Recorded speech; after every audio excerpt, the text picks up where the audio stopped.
Sharks, सोचिए आज अमावस की रात है और बाहर गहरा काला अंधेरा छाया हुआ है। आप अपने बिस्तर में बैठे हुए हो और बाहर कुत्तों की भौंकने की आवाज आती है और आप डर कर अपने कंबल में छुप जाते हो। और रात के 3 बज रहे हैं और आपके क्लॉक के पीछे से चिड़िया निकल के आवाज कर रही है। आप सो नहीं पा रहे हो क्योंकि आपको लगी है डरावनी जानलेवा भूत। डरा के पैसे लेगा। डरिए मत शार्क्स, हम आपका नामो निशान नहीं, हम आपके हंगर क्रेविंग्स को मिटाने आए हैं विथ ईटवर्स। नमस्ते शार्क्स, मेरा नाम है पुलकित। मेरा नाम है हर्ष। और मेरा नाम है आदर्श और हम 3 स्कूल फ्रेंड्स कोलकाता से आए हैं। ईटवर्स एक कोलकाता का मल्टी ब्रांड क्लाउड किचन है जहां हमारे यूनिवर्स में 8 सुपर हीरो ब्रांड्स हैं जो आपके हर एक हंगर का क्रेविंग्स मिटाते हैं। जैसे सैंटा डिलीवर्स एक मल्टी क्विजीन ब्रांड है जिसमें हम नॉन टर्नओवर और देसी चाइनीज जैसे प्रोडक्ट सर्व करते हैं। मतलब आपकी party order needs are sorted. The biryani Inc में आपको मिलेगी कोलकाता की रियल आलू बिरयानी। और बंगाल में आलू के बगैर तो बिरयानी अधूरी है। हैंड क्राफ्टेड गोरमे बर्गर्स मिलेंगे आपको बर्गर इन लॉ में। एशियन फ्लेयर में आपको मिलेगा best of pan oriental and south Asian cuisine. क्योंकि देसी के साथ विदेशी भी तो खाना जरूरी है। हमने अपनी जर्नी की शुरुआत मिडनाइट फूड डिलीवरी के साथ की थी, लेकिन आज दिन हो या रात हम कस्टमर्स तक पहुंचते हैं राउंड द क्लॉक। हम जब 21 साल के थे और उस समय जोमेटो और स्विगी अवेलेबल नहीं थे, हमने तब एक लोकल शॉप से टाई अप करके सिर्फ 10,000 रुपए में अपना बिजनेस चालू किया।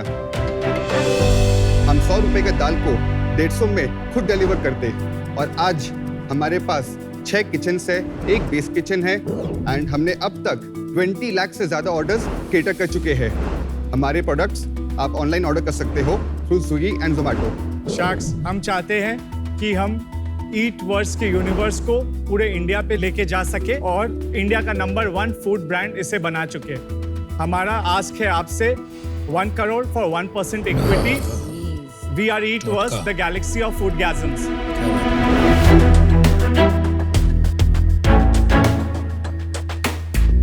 अमन, आपके लिए butter chicken naan turnover Santa deliver से है। अनुपम, आपके लिए chicken biryani the biryani Inc से है। अमित, आपके लिए dal makhani naan turnover Santa deliver से। नमिता, आपके लिए cheese bomb burger burger in law से है। रितेश, आपके लिए वेज बिरयानी है। बहुत बढ़िया दाल मखनी, ये बहुत अच्छा। Thank you so much. This biryani is good. बहुत अच्छा है दोस्त, वेल डन। कैसे आप लोगों को ये आइडिया आया? आप लोग की थोड़ी बैकग्राउंड्स बताइए। तो मैंने तो अपने फैमिली बिजनेस में 1-1.5 साल ट्राई किया कुछ वर्क करने का, हाँ, तो उसमें इतना मजा नहीं आया, फिर मैंने ये किया। और जब मैं चालू किया था हम लोग ने इसको, उस समय I was studying in college. उसके बाद हमने अपना MBA किया, फिर उसके बाद वापस इसी में फुल टाइम लग गए। और आपने? तो मेरा स्कूलिंग और कॉलेज कलकत्ता से हुआ है। फिर मैंने हैदराबाद गया भैया के पास, मैं प्रिपेयर कर रहा था मास्टर्स के लिए। तो हम वहाँ देखते थे कि टेक अवेज भी होती थी, डिलीवरी भी होती थी, बट कलकत्ता में वो कल्चर भी नहीं था, आपको जाके खाना लेना पड़ता था। तो वहाँ से आइडिया भी स्ट्राइक किया। फिर सैंटा डिलीवर्स हम लोग जब किए तो हम लोग टाई अप किए। एक रेस्टोरेंट, छोटा सा स्टॉल था, उसका इंडियन एंड चाइनीज का मेन्यू था, तो हम लोग 6 महीना खाना लेके बेचे थे। फिर हमने अपना किचन बनाया था और हम लोग तीनों मारवाड़ी थे, तो हमें हर्ष का एक घर एक्स्ट्रा था, तो हम उनके घर से स्टार्ट किए थे। तो हमारे को परमिशन मिला था सिर्फ वेज बनाने का। तो हम लोग का ये होता था कि हम लोग के पास ऑर्डर आता था चिकन बिरयानी का और एक दाल मखनी का, तो हमें बिरयानी लेने जाना पड़ता था वो स्टॉल से और हमें दाल मखनी बनाना पड़ता था और हमें वैसे डिलीवर किया है। उनके लिए हम लोग स्विगी जोमेटो थे उस समय। कौन से साल में था ये? ये 2014 दिसंबर में हम लोग स्टार्ट किए थे। तो अभी आप लोग को 9 साल हो गया है। 9 साल हो गया। तो आपका आइडिया था ये मेरा आइडिया था। तो फिर ईटवर्स कैसे आया? 2017 में मल्टी ब्रांड क्लाउड किचन का एक मोमेंट आया, लाइट बल्ब जैसे मोमेंट हिट किया। जैसे हम लोग बोल रहे थे कि बर्गर सेल करते हैं, हाँ, तो हर्ष में मेरे को बोल रहे हैं कि बर्गर का ऐसे QSR करने का ऐसा टाइप का कुछ सोचते हैं, हाँ। हम लोगों ने बोला यार बर्गर का QSR क्यों? बर्गर तो मतलब हम लोग किचन से बेच सकते हैं, हाँ। तो फिर हम लोगों ने बर्गर इन लॉ को ऐड किया शेफ को कहीं से ढूंढा, कुछ रेसिपीज ली। तो आप multi brand cloud kitchen company है आज के हाँ, दिन में। Multi brand cloud kitchen company हूँ मैं। Primarily in Kolkata. Primarily in Kolkata with a small presence in Siliguri. और अभी आप नॉनवेज बनाते हो? हाँ, सब कुछ बनाते हैं। सब बापूजी और मम्मी के कब है? कुछ को नहीं कहे, बोले कुछ ठीक को है, नहीं कहे। पिस्सा 80 तो ठीक है। आपकी सेल्स थोड़ा बता दीजिए कितना हो रहा है? तो अभी इस साल हम लोग अक्टूबर तक 10.7 CR कर चुके हैं। हम लास्ट ईयर किए थे 13.1 CR। इस साल क्या प्रोजेक्शन है आपके पूरे साल का? 20 to 21 CR। प्रॉफिट? EBITDA हम लोग 6% सोच रहे हैं कि लास्ट ईयर 6% हो गया? Last year 1%। 1% मतलब Yes. ब्रेक इवन था। लास्ट मंथ क्या रेवेन्यू किया आपने? लास्ट मंथ 1.72 CR किए। एंड उसमें प्रॉफिट कितना था? 6% हम लोग का EBITDA था। अगर आप जोमेटो स्विगी पे भी बेच रहे होगे, करेक्ट? तो उनका आप लोग क्या साइजेबल शेयर हो या 1.5 to 1.7% मार्केट शेयर हम लोग अभी उनका मार्केट प्लेस में है। हम लोग सिटी अकाउंट्स में 5th 6th रैंक करते हैं। अच्छा? और सेकंड, अगर मैं चाहूँ आज की डेट में तो मैं क्लाउड किचन तो आज रातों रात खोल सकता हूँ और उसमें आपकी तरह 10 ब्रांड बना सकता हूँ। There is nothing. अगर हमने 9 साल लगाया या 1 साल लगाया कोई फर्क ज्यादा नहीं पड़ेगा, राइट? एक साथ अगर आप सारा ब्रांड्स करते हो तो बर्न बहुत करना पड़ता है। जैसे हमारा जर्नी में हम एक साल में नया नया ब्रांड किए, वो उसको प्रॉफिटेबल बनाए, फिर हम किए, पर परफॉर्म किया। आपको एक इसमें नए लोग आए हैं ना जो क्लाउड किचन फंडेड लोग आए, जैसे ईट फिट हो गया और रेबल फूड्स हो गए, ये बर्न कर रहे हैं Right. बट ग्रो भी तो अच्छा खासा कर रहे हैं ये लोग। करेक्ट, बट हमें ग्रो करना सस्टेनेबल होके।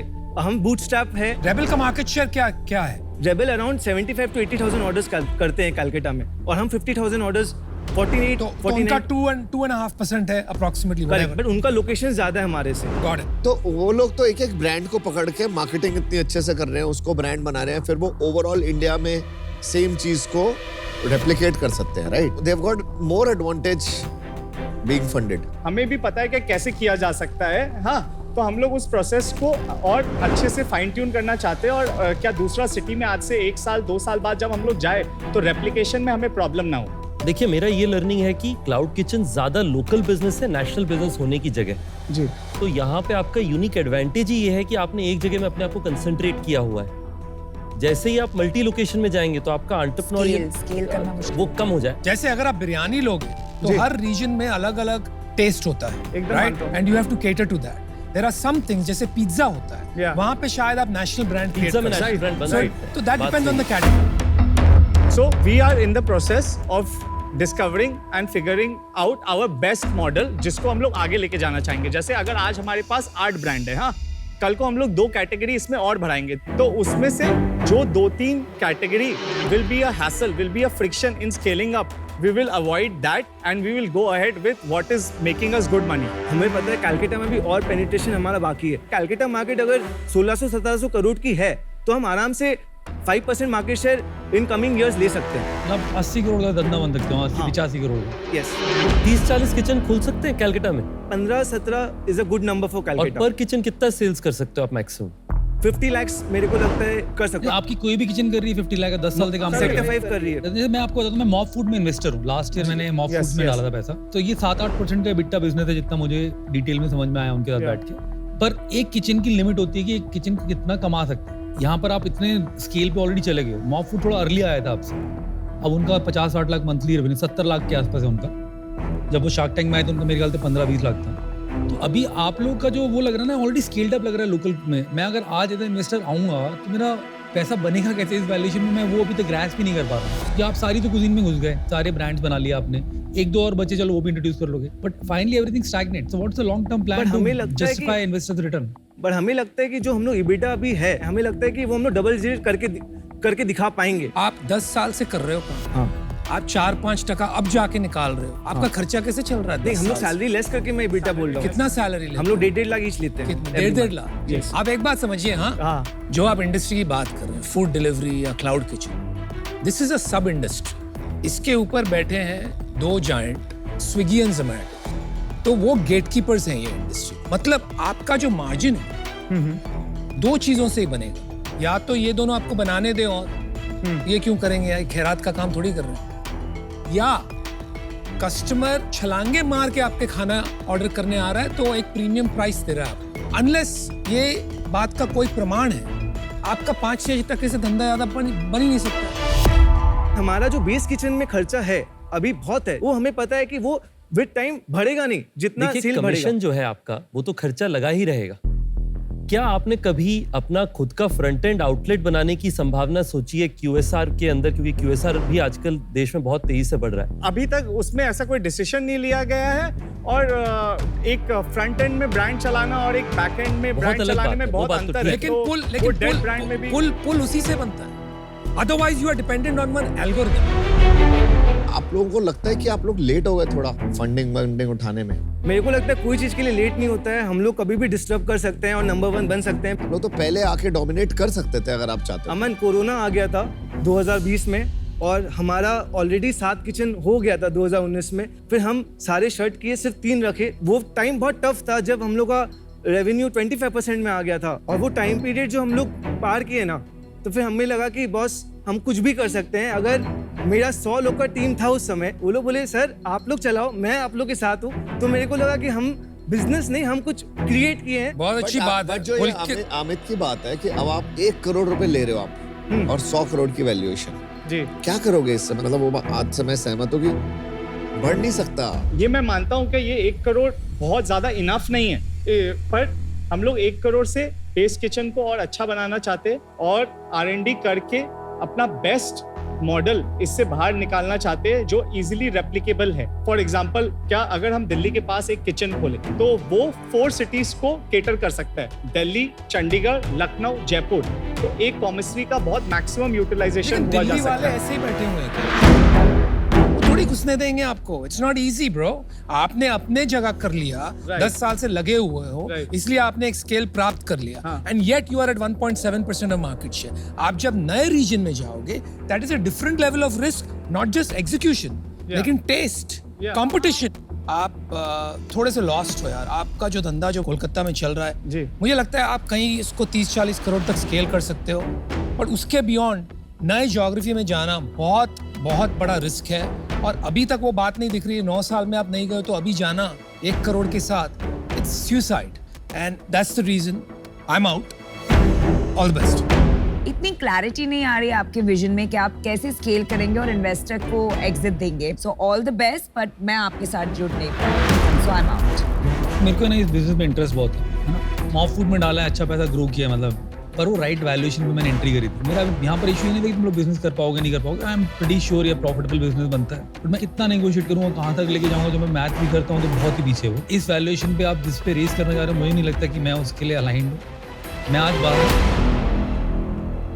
पुलकित, हर्ष, आदर्श, कई बिजनेस होते हैं जो आपको खुद चलाने चाहिए। आपने जब अभी तक फंड रेज नहीं किया ना, तो मेरे को लगता है कि थोड़ा उसका फंड रेज की तरफ 10 साल में आपको आ जाना चाहिए था पहले। सेकंड, वही 100 करोड़ वैल्यूएशन बहुत ज्यादा है। सो एक मैं आपको बस सजेशन दूंगा कि आपको अगर करना है तो थोड़ा ब्रांडिंग पे काम करो, but unfortunately I am out. अगर आप ये कहते कि अभी मुझे कलकत्ता, सिलीगुड़ी, वेस्ट बंगाल के इन एंड अराउंड में मैं सबसे डोमिनेंट बिजनेस बनना चाहता हूँ, उसके लिए मैं काफी इंटरेस्टेड था। पर मुझे लगता है कि अभी आप थोड़ा वो सोच रहे हैं कि मैं नेशनल मॉडल बनाऊं या ना बनाऊं। एक बार आपको डिसाइड कर ले। अगर आपको लगता है वो रीजनल बिजनेस आपका इंटरेस्ट है, तो उस पर मैं बिल्कुल सपोर्टिव रहूंगा हमारे एक्सपीरियंसेस के बाद। उस कारण से मैं आउट हूं। बट आप लोगों ने बहुत ही अमेजिंग बिजनेस बनाया है। Many best wishes for that. Thank you. All the best guys. यहाँ पर इन्वेस्टमेंट नहीं मिली, इसका मतलब ये नहीं कि धंधा अच्छा नहीं। धंधा आपने अच्छा बनाया, प्रॉफिटेबल चला रहे हो, इसको स्केल करो। जरूरी नहीं कि हर चीज में इन्वेस्टमेंट हो। All the best. खूब बात। थैंक्स।